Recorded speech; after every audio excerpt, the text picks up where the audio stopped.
Alright guys, welcome to another tutorial for Starcraft for Dummies. Today, I will be actually giving one of the tutorial, and who am I? Well, I am Venerati. Chino has seen it fit to see me stand in and go ahead and give you all a couple lessons out there and try to help everyone out with these tutorials. Today we are going to actually be playing on Lost Temple, and of course we are going to see a PVZ. Now the submitter was Devil Wings here, spawning as the Red Zerg. Red Zerg in the 6 o'clock position. So, thank you, Devil Wings, for supporting us. Guys, there's an inbox full of replays. Unfortunately, I will not be able to get to all of them. So, for all of those who have not been cast yet, we will get to you ASAP. Over here in the 9 o'clock position, we have Machan? Not really sure how you want that pronounced, but either way, we know who you are. And today we are going to see a peculiar match, to say the least. And I say peculiar, Machan does something kind of weird, not to give any sort of spoilers or anything like that, but he does something kind of weird. And really, there's a lot of times in this match the balls were dropped, respectively, by Devil Wings or Machan. And it's not that these guys are bad players in any sort of the word. It's just that there's a lot of polish that's needed. They've got the base ideas. We're gonna see a pretty base run through by Machan, and we're particularly not something necessarily strange by Devil Wings, but it's just Devil Wings kind of gets stuck in a rut where you don't really want to be, because in the Z on Lost Temple, especially with this kind of positioning, you're prone to see air. Although air isn't necessarily a big key in this. So we're going to see pretty standard openers here. We're going to see a one gateway, one cybernetics core. This is a pretty good, especially when as a Protoss player versus Terran. It helps you prepare yourself for a Reaper rush, especially with this kind of short distance right here. A Reaper can get over here ASAP and just start totally destroying your harvesters here, and really going to make you sad face all day long. Of course, we do have the Zealot come out here and stand on the ramp. Now, this is good, except the Zealot is actually standing a little too far out. He needs to stand somewhere around in here. So, either way, the Zealot definitely does not agree with this drone's trespass and makes him a bloody mess down here. Of course, we have a probe sitting outside of the base here, seeing if there's going to be any sort of aggression, allowing Machan to really know what's up. And right now, we do see Warp Gate technology coming in here. So, we're probably going to see a 4-gate for Machan, and Devil Wings is going to have to contend with that, and he is bringing down a Roach of War. Now, I do want to say something with this. Right now, Devil Wings has a one-base build, which isn't a bad thing. You can definitely do a one-base build with Zerg. There's absolutely nothing wrong with that, but Devil Wings, if he doesn't expand, so he's going to put himself in a bad position, especially since he's running off of one hatchery. As you see, he's got, he had 475 minerals in his pocket this early on in the game. You want to be utilizing all of it. He should be getting a metabolic boost right now or upgrading into a lair, all of which he's had time to do. I mean, the lair is a really good key point if you want to utilize these roaches to a degree, make them more than just meat shields, because they can tunnel. And then you can crawl up in his base and get in his mineral line, pop up, kill all these guys, pop down, and skirt out of here, especially if you don't have an observer. If the enemy doesn't have an observer or any sort of a unit that can see invisibly. So, what we have here is a 4-gate. Ooh, the dreaded 4-gate. Well, it's a pretty solid build. It's inside the box. It pretty much is the box for Protoss.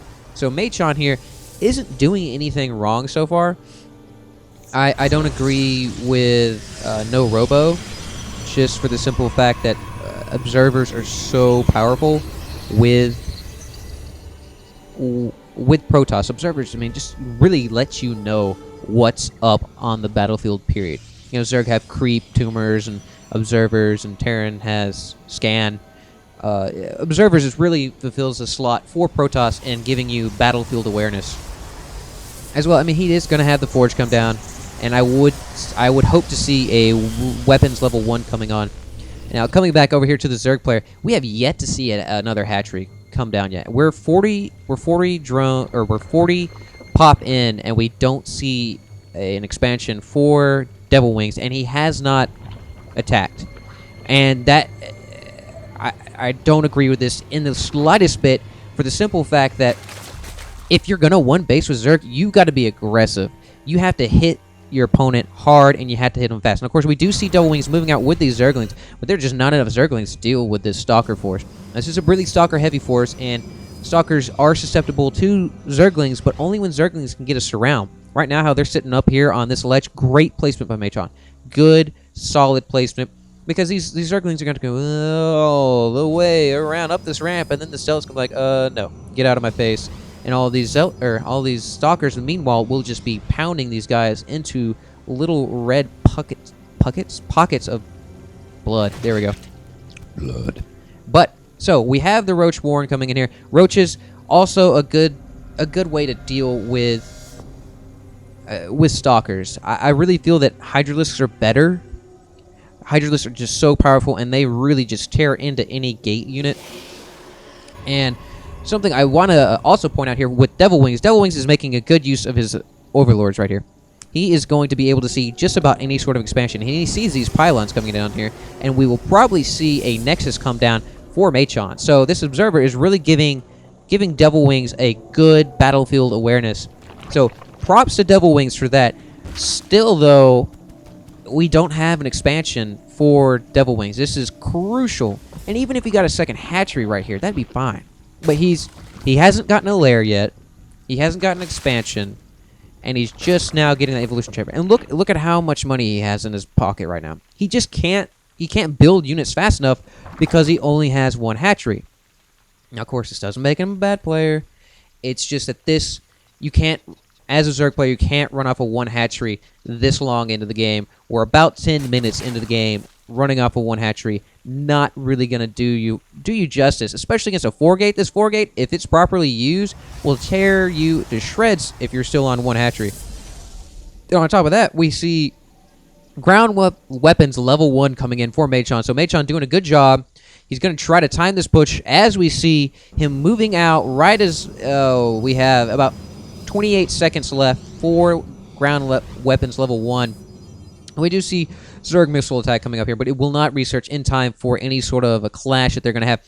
Now look at this here. We have a really heavy Roach build, and I'm not really digging that for the simple fact that these Zerglings are so cheap and get to this right now. We do have them coming up here and trying to get some more to this round, but there just aren't enough of them for the beginning. And second off, he did not get any sort of speed upgrade for his Roaches, so his Roaches are painfully slow, and he's letting his Zerglings get way ahead of his Roaches. Now, if those Roaches had been up on with those Zerglings, he would have been okay there. He could have really done some damage there, but instead he just lost about half of his Zerglings. Of course, once again, these Zerglings are trying to come out there, and he's not separating his forces. None of these... see, if you look at the hotkeys, right? And we do have them coming in here, and this great use of force fields by Machon, splitting up his force. These Roaches cannot go back. These Roaches are too far away to do any sort of damage, so all these Roaches are really going to die here. And he should put his Roaches up here on the ledge. That's what I'd be doing right now, because these Roaches are slow, so these Stalkers are going to be able to outrun them. And if Machon microed them, he would be able to tear these Roaches to shreds in a heartbeat. Because the Stalkers, not only do they have a longer range, they have +3 range on their Roaches, but they also have speed, 2.9, where we have 2.25. So not only do they have a longer range, but they're faster. So really, Machon right there could have utilized both of those attributes of the Stalker to tear into these Roaches, causing Devil Wings even more damage while not taking any damage himself.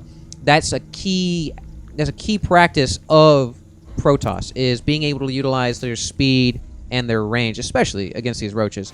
I don't know, that's really not going to play that big of a deal later on, but after the patch. Either way, we have these Zerglings trying to come up here. The Zerglings, once again, too far away from their bigger brothers, and wisely, Devil Wings is retreating.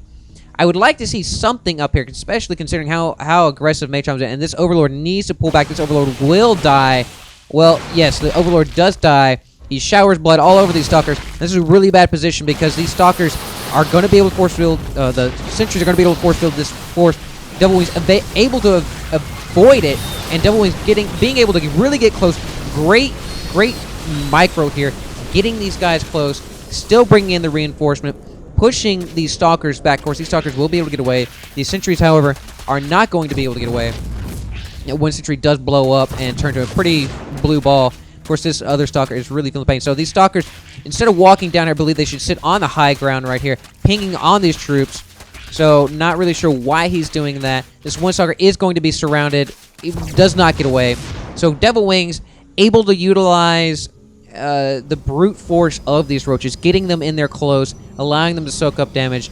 I do not agree with this attack. There are too many stalkers. He's gonna get force fielded like this on this ramp. He's only gonna get torn to shreds because these stalkers outrange the roaches, like I said earlier, by so much, and he's still persecuting this attack when he should be retreating and reinforcing his army. And this roach, oh, I don't think that roach is gonna get away. No, it does not. So really, throwing away his units right there. And let's go ahead and look at the loss tab. Devil Wings is a little bit in the negative as far as losses go. And this Nexus is just barely being populated right now. So that Nexus was down a good while ago, and Machon is not doing a good job of populating this mineral line at all. So we're about 15 minutes in, and let's go ahead and look at the income tab real here. We're at 27 harvesters. You have to have more harvesters at this point. And I know that it's situational. You know, if he's really being aggressive.